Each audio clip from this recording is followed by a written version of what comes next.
So you had the bell ringer a little bit earlier, and the bell ringer to ask you about someone, or have you ever had someone offend you, a close family member or a friend. The reason we did that is because that is the premise of this story.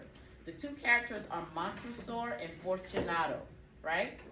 Montresor and Fortunato have been friends for many, many years. Fortunato has done something to offend Montresor. That's the first sentence in the story. It tells us that Fortunato has done something to make Montresor very angry. Throughout the story, we never find out what Fortunato does, but Montresor has been planning revenge on Fortunato for all of these years. Okay? Two friends, one of them is very angry with the other. Fortunato has no idea that Montresor is mad at him. But again, it's Italy, it's carnival time. People are drinking and partying. Some of them are drunk. You'll see in the story that Fortunato is drunk for most of the story, right? But Montresor is seeking revenge on Fortunato. Because if you know anything about Mr. Poe, you know that he is a strange man. Y'all know who Stephen King is? Yeah. Tell me some Stephen King books or some Stephen King movies. The Shining. The Shining, It, Pet Sematary, Carrie. All right? Stephen King writes, he's a horror story writer. All of his books fall within the genre of horror stories. We would not have Stephen King. We would not have Jordan Peele if it wasn't for Edgar Allan Poe. Edgar Allan Poe is the first American horror story writer. He was the first person to write these strange, weird stories that are kind of scary and talk about killing people in the most gruesome ways. And this story is true to form.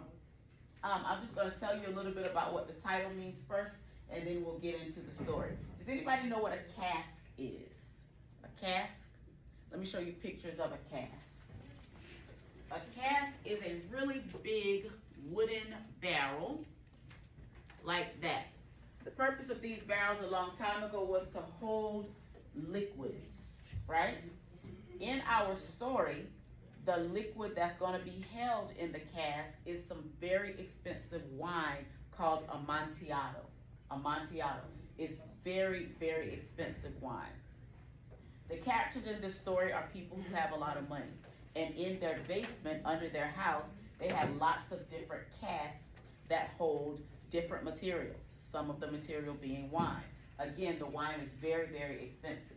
So what they do is they hold the wine in these barrels for storage, and then when they're ready to drink the wine, they put a tap on the barrel, tap it, and then they can open the barrel and get some of the wine out.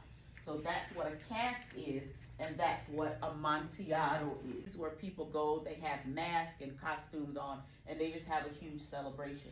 So this is carnival time in Italy.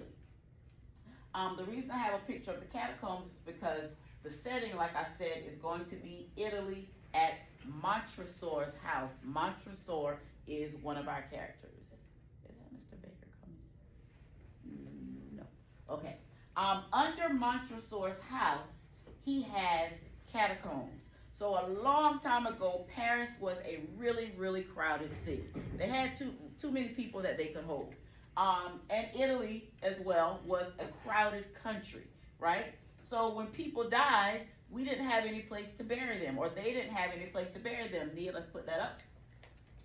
So the solution to this problem was to build tunnels underground and place the dead bodies in the tunnels. And this created like an underground city. And it was called, not an underground city, but just an underground burial site. So you would have this underground on top, under people's houses, the catacombs. And what you're looking right here are a bunch of different skulls from dead people. And this was hundreds and hundreds of years they spent putting dead people in catacombs as a solution to their overcrowding problem. We don't have that problem in America. We just bury people in graveyards, right? Wait, so those are a bunch of people's skeleton bodies? When people died, they would put them in the underground in the catacombs. Yes. And they just brought away? Yes. So it's like things bad in it? Yes. Yeah, so that would be the solution to the overcrowding problem, because it was so many people, so much overcrowding, they didn't really have any place to bury them. So this was their solution. Our characters are Montresor and Fortunato. Keep in mind that this is during carnival time, so they will be wearing costumes. They'll have their faces covered and they'll be dressed like, different characters. You're going to be doing a little bit of active listening. So while you're listening to the story being read to you, you're going to be writing down information about the two characters.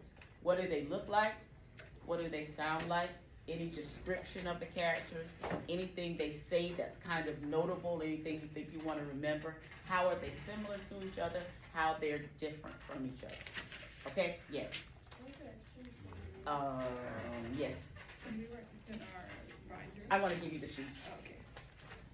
Overtakes his redresser. It is equally unredressed when the avenger fails to make himself felt as such to him who has done the wrong. It must be understood that neither by word nor deed had I given Fortunato cause to doubt my goodwill. I wanted you guys to look at, while listening to the story, I wanted you to think about the different characterizations that the author is giving us for Montresor and Fortunato. So for me, what I wrote for Montresor, just a couple of things. I put that he was evil.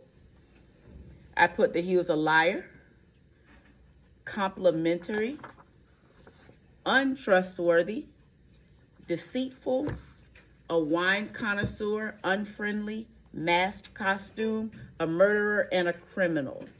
So why do you think I put evil? Give me some details from the story that would support Montresor being evil. Yes, Matthew. All right, you said that because he murdered Fortunato, and even look more at the beginning of the story too. Because I wrote this, like, when I put that description, I put that at the beginning. What are some things that he did at the beginning that would let us know that he was probably an evil character? Sarah? He was plotting on him when they were friends. Absolutely. He was plotting on Fortunato for years, and he was treating Fortunato as if he was his friend. When they first came together, he shook Fortunato's hand and said he was so happy to see him, and he was complimentary of Fortunato. He was paying him compliments. He was acting like he was so concerned about him coughing because Fortunato had a cough, when all the while he was planning on killing him. Yes, ma'am. And then in the beginning of the story, he said he did not perceive that Masnad was now at the start of his immolation. Yes, he did not. Say it again. He did not perceive That his now was at the start of his immolation. Yes, so Fortunato had no idea that Montresor felt this way about him. So that goes to Fortunato. So what could we put about Fortunato with that detail? Clueless, yes, or unsuspecting is what I put, but I like clueless better, so I'm going to put that. Clueless. He was clueless. All right, go back to Montresor. Untrustworthy. Yes. Give me 1 second, y'all. Child, look out, what's your name? I put unfriendly, and that's kind of self-explanatory because he was pretending to be his friend. Imagine if you had somebody that you've known since 5th grade. Y'all were tight, locked in, best friends. And come to find out that person was hating on you all these years and causing you a bunch of problems, and you didn't even suspect it. Think about how that would make you feel, right?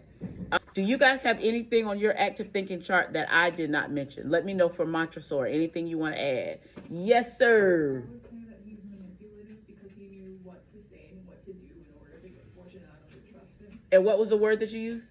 Manipulative. Absolutely. Yes, I love that. Let me put that on mine. Manipulative. P-U-L-A-T-I-V-E. Manipulative. He knew exactly what to say to Fortunato. Yes, Colin. I put that he was sly. Yes, Montresor, right? Yeah. Yes, very sly. Sly like a fox. Oh, liar. Little murderer. Sly like a fox. Thank you. Yes, Aiden. I said to be feared. Montresor? Nah, Fortunato. To be feared? That's what it said. It's stronger. He is a man to be respected, even feared. Oh, they said that about show that to me. What page? Where is that? At the beginning, it said that Fortunato was a man to be respected. Oh, here it is. He had the third paragraph. He had a weak point.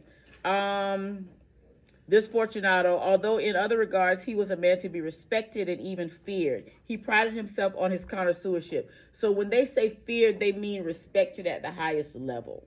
Not like you're scared of him, but you know that he knows his wine. So you're not going to argue with Fortunato about wine because he's an expert. Yes. What's going on? Yes, ma'am. Fortunato was stubborn because he didn't want to go back up. Yes, he was. Stubborn because he would not go back up. The catacombs was not a good place for him to be. It's wet down there. His cough was getting worse. But he was like, nah, come on. So let's talk about the actual, the climax of the story. Yes, ma'am. I had a question. Yep. In the story, they keep mentioning the rescue. Is that a location or like a thing or a topic? Lucchesi is a person. He is also a wine connoisseur, but Fortunato, Montresor and Fortunato don't really have a lot of respect for him. They think that he is like a joke. So he's supposed to be a wine connoisseur. And Montresor tells Fortunato, I'm going to go and ask Lucchesi about this Amontillado. I'm going to get his opinion. And then Fortunato was like, no, Lucchesi doesn't know Amontillado from sherry. So we don't need to ask him anything. So that was just another example of Montresor being manipulative. He knew what buttons to push with Fortunato, right? I also used Canva AI to create a set of coloring sheets with scenes from the story on them. So if you guys aren't using Canva AI, it is a wonderful resource. When you're creating things like this, just be very, very descriptive and specific in the AI box because it is going to create exactly what you tell it to.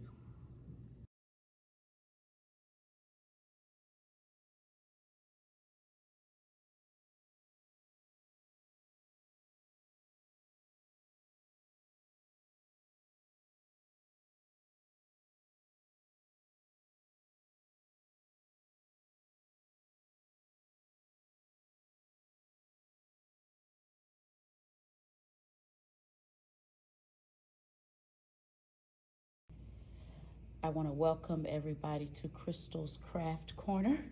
Today the students are creating masks like the characters in the story, The Cask of Amontillado wore.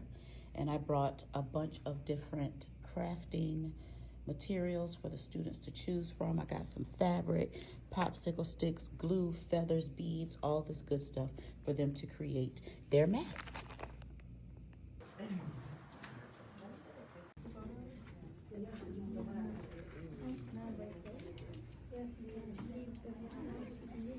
Do you need some more beads? It's beautiful. Don't hide. It's beautiful.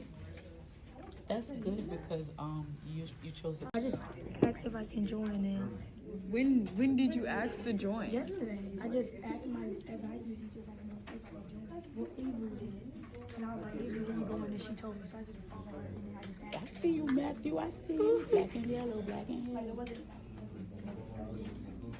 No, don't expect mine. It's beautiful. No, it's not.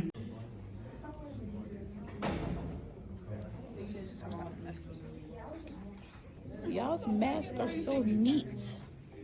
Oof.